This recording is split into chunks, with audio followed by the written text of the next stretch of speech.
Morning students, welcome to my next video of life process.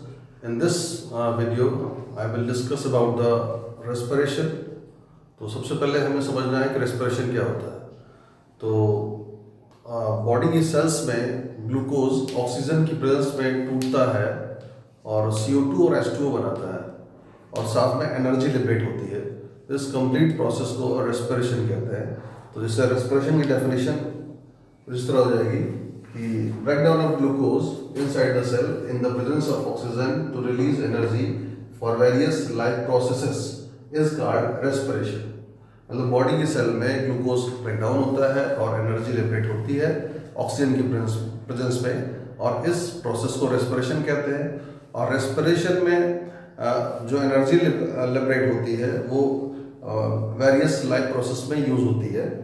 फिर जो अब अलग अलग ऑर्गेनिज्म में अलग अलग तरीके से ये प्रोसेस परफॉर्म होती है। तो कई तरह के पाथवे है ग्लूकोज ब्रेकडाउन के, तो उसमें हेडिंग है various pathways of respiration in different organism. तो पाथवे के बेसिस पे या ग्लूकोज ब्रेकडाउन के बेसिस पे तीन तरह पाथवेज हैं जो आपको समझना है। आपके NCERT क्लास 10 के सिलेबस में है। Aerobic respiration, anaerobic respiration in yeast and anaerobic respiration in muscle cells during extreme physical exercise.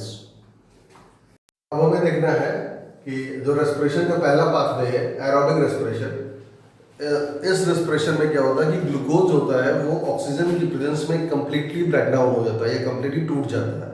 और जब ग्लूकोज कंप्लीटली टूटता है तो CO2 बनता है, H2O बनता है और साथ में 38 ATP एनर्जी बनती है।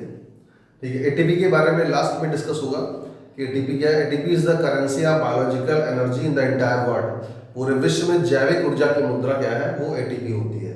ATP का फुल फॉर्म होता है एडिनोसिन ट्राइफॉस्फेट। तो सबसे पहले तो फिर एक स्टेटमेंट है कि organism performing aerobic respiration are called aerobes. वो ऑर्गेनिज्म जो एरोबिक रेस्पिरेशन परफॉर्म करते हैं उन्हें एरोब्स कहते हैं।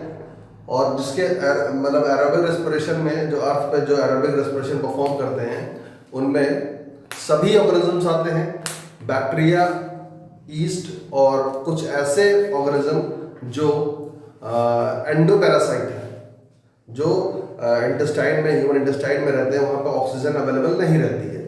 तो इन सब को छोड़कर, मतलब बैक्टीरिया को, ईस्ट को और कुछ एंडोपैरासाइट एनिमल्स हैं या ऑर्गेनिजम्स हैं, उनको छोड़कर सभी ऑर्गेनिज्म जो होते हैं वो एरोबिक रेस्पिरेशन परफॉर्म करते हैं। देखिए, अब हमें समझना है जो एरोबिक रेस्पिरेशन की बायोकेमिकल रिएक्शन या इक्वेशन है उसको समझना है। तो उसमें देखिए, इसमें रेस्पिरेशन का जो सबसे पहला इवेंट है वो है दैट इज द ग्लाइकोलिसिस। तो ग्लाइकोलिसिस में क्या होता है कि जो ग्लाइकोलिसिस वर्ड है GLYCOLYSIS, तो glyco equal to the glyco और लिसिस मींस होता है ब्रेकडाउन। ग्लाइको मीन्स ग्लूकोज और लिसिस मीन्स ब्रेकडाउन। मतलब ग्लूकोज ब्रेकडाउन को ग्लाइकोलिसिस कहते हैं। ठीक है, तो जो चाहे एरोबिक रेस्पिरेशन हो चाहे एनारोबिक रेस्पिरेशन हो, दोनों का कॉमन इवेंट है ग्लाइकोलिसिस। जब भी ग्लूकोज टूटना होगा तो सबसे पहला इवेंट आएगा ग्लाइकोलिसिस। ठीक है, तो ग्लाइकोलिसिस में क्या होता है कि ग्लूकोज का एक मॉलिक्यूल टूटता है और पायरुवेट या पायरुविक एसिड के दो मॉलिक्यूल बनाते हैं। यहाँ पे पायरुविक एसिड का फॉर्मूला लिखा हुआ है CH3COCOOH। तो दो पायरुवेट बन जाते हैं। ठीक है, अब जो दूसरा इवेंट है that is the Krebs cycle. दूसरा इवेंट है क्रेब्स साइकिल। ये ग्लाइकोलिसिस कहाँ पे होता है? ग्लाइकोलिसिस होता है साइटोप्लाज्म में होता है, सेल के साइटोप्लाज्म में होता है। और क्रेब्स साइकिल कहाँ पे होती है? माइटोकॉन्ड्रिया में होती है। आपने क्लास 9 में इसके बारे में पढ़ा, साइटोप्लाज्म और माइटोकॉन्ड्रिया दोनों। तो क्रेब्स साइकिल में क्या होता है कि जो पायरुविक एसिड है वो फर्दर टूटता है, ऑक्सीडाइज होता है। ठीक है, और CO2 और H2O बना देता है और साथ में 38 ATP एनर्जी बनती है। ठीक है, तो और mitochondria in presence of oxygen, ये सारी process in the presence of oxygen, O2 के प्रेजेंस में ये काम होता है। ठीक है, तो इसीलिए इसको एरोबिक रेस्पिरेशन कहते हैं। अब हमें देखना है कि aerobic respiration in east, sorry anaerobic respiration in east, क्योंकि एरोबिक हम लोग पढ़ चुके हैं। तो ईस्ट जो होती है वो यूनिसेलुलर फंजाई है, एक सेल की फंजाई होती है, और इस रेस्पिरेशन में ग्लूकोज इनकम्प्लीटली ऑक्सीडाइज होता है, और जिसकी वजह से ग्लूकोज कन्वर्ट हो जाता है एथेनॉल में और CO2 में, और साथ ही बहुत लो अमाउंट में एनर्जी बनती है, और वो लो अमाउंट एनर्जी 2 ATP केवल होती है। देख लीजिए, in this respiration glucose is incompletely broken down in the absence of oxygen and produces ethanol और एथिल अल्कोहल, जिसका फार्मूला C2H5OH है। CO2 बनेगा and low amount of energy that is 2 ATP। यहाँ पे बायोकेमिकल रिएक्शन है इसकी।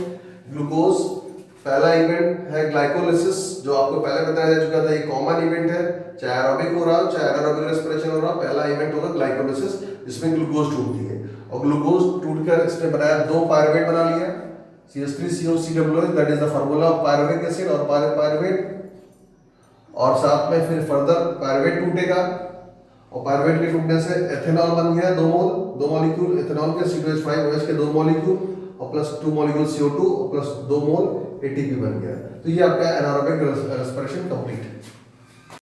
देखिए, अभी जो एनारोबिक रेस्पिरेशन की बात हो रही थी, हालांकि डेफिनेशन में बता दिया गया था in the absence of oxygen में ये काम होता है। तो यहाँ पर भी आप इस चीज़ को डिपिक्ट कर देंगे, ये जो प्रोसेस हो रही है ये in the absence of oxygen, ये जरूर दिखा दें, in the absence of oxygen. Reaction में दिखाना जरूरी है कि ये प्रोसेस, हालांकि डेफिनेशन में आप बता दिए हो, लेकिन इसमें रिएक्शन में जब रिएक्शन लेंगे तो उस जगह जो गिव्स आउट होता है, ये एरो है, यहाँ पर आप लिख देंगे in the absence of oxygen. ये बहुत ही इंपॉर्टेंट टॉपिक है और बोर्ड में कई बार रिपीटेडली पूछा गया है। अब हमें समझना है एनारोबिक रेस्पिरेशन इन muscle cells during extreme physical workout. तो अब हमें जैसे होता क्या है कि हम मसल सेल्स की बात करेंगे तो मसल्स एनिमल्स बॉडी में पाई जाती हैं, और जो है ये तो मतलब एनारोबिक रेस्पिरेशन किस कंडीशन में होता है? नॉर्मली हम लोग एनारोबिक रेस्पिरेशन परफॉर्म करते हैं, लेकिन जब कभी हम एक्सट्रीम फिजिकल वर्कआउट कर रहे होते हैं या रनिंग कर रहे होते हैं, उस टाइम जो है हमारी बॉडी कुछ मसल्स में या कुछ सेल्स में ऑक्सीजन सप्लाई नहीं हो पाती है, हम लैक ऑफ ऑक्सीजन फील करते हैं। तो उस कंडीशन में ग्लूकोज जो होता है वो इनकम्प्लीटली टूट जाता है या एनारोबिकली टूट जाता है लैक्टिक एसिड में। ग्लूकोज के टूटने से लैक्टिक एसिड बन जाता है और साथ में लो अमाउंट में एनर्जी बन जाती है, और जो लैक्टिक एसिड होता है वो क्रैम्प्स कॉज करता है हमारी मसल्स में, मतलब मसल्स में अकड़न होने लगती है या खिंचाव होने लगता है। ठीक है, तो देख लें आप, during extreme physical exercise some of our muscles feel lack of oxygen. In this situation, they break glucose anaerobically and form lactic acid and low amount of energy. That is a 2 ATP. Lactic acid causes cramp in our muscles. अब हमें देखना है कि anaerobic respiration जो muscles में होती है उसकी बायोकेमिकल रिएक्शन क्या है। तो मसल्स में चूंकि लैक ऑफ ऑक्सीजन में जब होती है तो उसी को देखना है। तो उसमें यहाँ पर भी जो पहला इवेंट है, ये पहला स्टेप है ग्लूकोज ब्रेकडाउन का, दैट इज द ग्लाइकोलिसिस।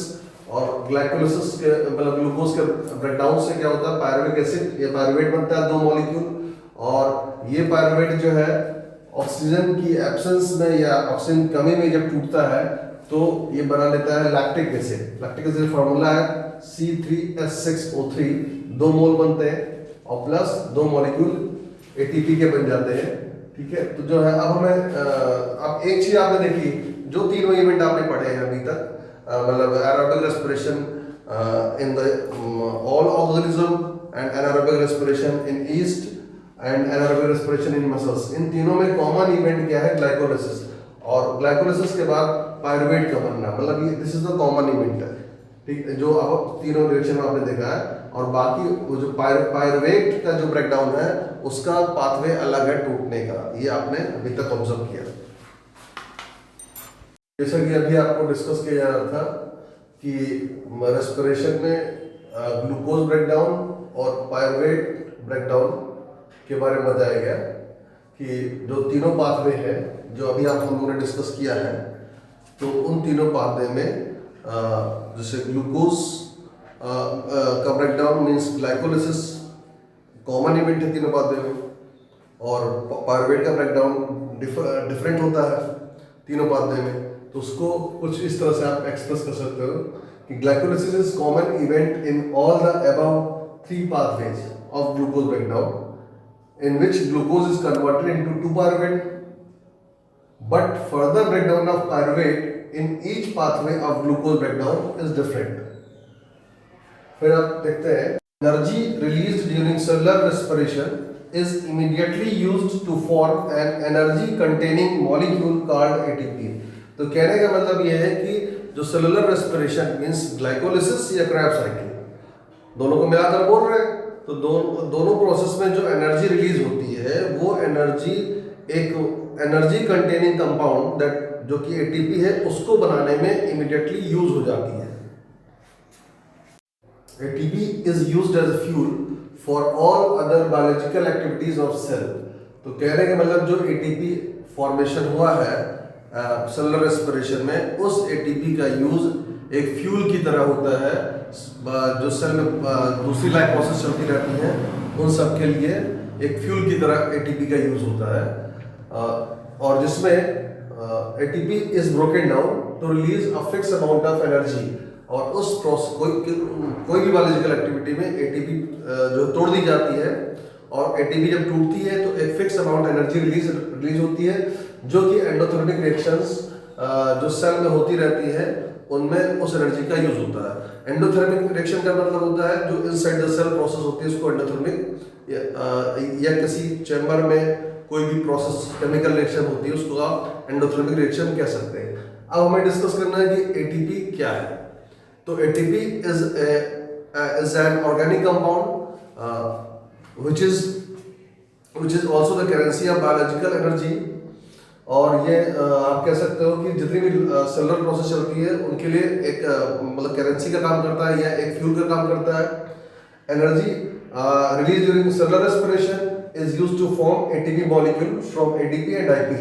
तो इसका मतलब होगा कि सेलुलर रेस्पिरेशन में जो एनर्जी रिलीज होती है उस एनर्जी का यूज एटीपी फॉर्मेशन में होता है। ऐसा पहले भी अभी बोला जा चुका है। लेकिन एटीपी बनती कैसे? तो एटीपी बनती है एडीपी एंड आईपी। एडीपी का मतलब होता है एडेनोसिन डाइफॉस्फेट और आईपी का मतलब होता है इनऑर्गेनिक फॉस्फेट। अभी एटीपी कैसे बनती है वो अभी नेक्स्ट स्लाइड में डिस्कस किया जाएगा। ठीक है, अब हमें देखना है कि एटीपी कैसे बनता है। तो एटीपी बनने के लिए देखिए इसके केमिकल कंपोजिशन में सबसे पहले एडेनिन है। एडेनिन एक नाइट्रोजन बेस है जो न्यूक्लिक एसिड फॉर्मेशन में हेल्प करता है, वो आप हर क्लास में पढ़ेंगे। तो एडेनिन और प्लस ये राइबोज शुगर। राइबोज शुगर एक पेंटोज शुगर है, और पेंटोज शुगर मतलब 5 कार्बन शुगर। तो राइबोज शुगर और एडेनिन को मिलाकर जब ये दोनों जुड़ते हैं तब बनता है एडिनोसिन बन जाता है। अब एडेनोसिन से जब पहला फास्फेट लिंक करता है, adenosine plus first phosphate link करने से बन जाता है एएमपी।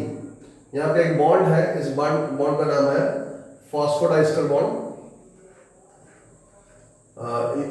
या फॉस्फोइस्टर बॉन्ड, सॉरी फॉस्फोइस्टर बॉन्ड है, ये बॉन्ड है वो आगे आप पढ़ोगे अभी। फिर तो एडेनोसिन प्लस ये बॉन्ड फॉस्फोइस्टर बॉन्ड मिला के फॉस्फोइस्टर बॉन्ड की हेल्प से ये आईपी मतलब इनऑर्गेनिक फॉस्फेट लिंक करता है, तो बन जाता है एडेनोसिन मोनोफॉस्फेट। एडेनोसिन मोनोफॉस्फेट बन गया। अब इस एडेनोसिन मोनोफॉस्फेट से जब दूसरा फॉस्फेट लिंक करेगा जुड़ेगा तो ये कर्व बॉन्ड से जुड़ता है। तो इस कर्व बॉन्ड का नाम है एनहाइड्राइड बॉन्ड। ये जो कर्व बॉन्ड है इसको बोलते हैं एनहाइड्राइड बॉन्ड। फिर तो जब एएमपी और कर्व एनहाइड्राइड बॉन्ड की हेल्प से दूसरा बॉन्ड आईपी जुड़ता है तो बन जाता है एडीपी मतलब एडेनोसिन डाइफॉस्फेट बनता है। अब एडेनोसिन डाइफॉस्फेट से जब तीसरा फॉस्फेट एनहाइड्राइड बॉन्ड की हेल्प से जुड़ता है तो बन जाता है एटीपी मतलब एडेनोसिन ट्राइफॉस्फेट। तो इस तरह से देखते हैं मतलब 3 फॉस्फेट जब स्टेप बाय स्टेप जुड़ते हैं तो एटीपी फॉर्मेशन हो जाता है। अब तो इसका मतलब हो गया कि जब एटीपी को एनर्जी देना होता है तो ये जो बॉन्ड है ये ब्रेक करता है, एनहाइड्राइड बॉन्ड। जब एनहाइड्राइड बॉन्ड ब्रेक होगा तो ये आईपी अलग हो जाएगा और एडीपी अलग हो जाएगा, लेकिन इस बॉन्ड के ब्रेकडाउन से 30.5 किलो जूल पर मोल एनर्जी लिबरेट होती है। ठीक है, तो स्टूडेंट्स हमने इस वीडियो में ग्लूकोज ब्रेकडाउन के डिफरेंट पाथवे को स्टडी किया है, प्लस एटीपी प्रोडक्शन कैसे होता है और एटीपी का यूज कैसे होता है इसके बारे में, और एटीपी कंपोजिशन के बारे में पढ़ा गया इस वीडियो में। और जो है नेक्स्ट वीडियो में हम respiration in the human being और रेस्पिरेटरी सिस्टम के बारे में पढ़ेंगे, और साथ ही डिफरेंट ऑर्गेनिज्म में गैसेस एक्सचेंज कैसे होता है इसके बारे में स्टडी करेंगे। आप वीडियो को पॉज करके नोट डाउन कर सकते हैं नोट्स जो भी इसमें स्लाइड्स पे दिखाया गया है। Till then goodbye, have a great day.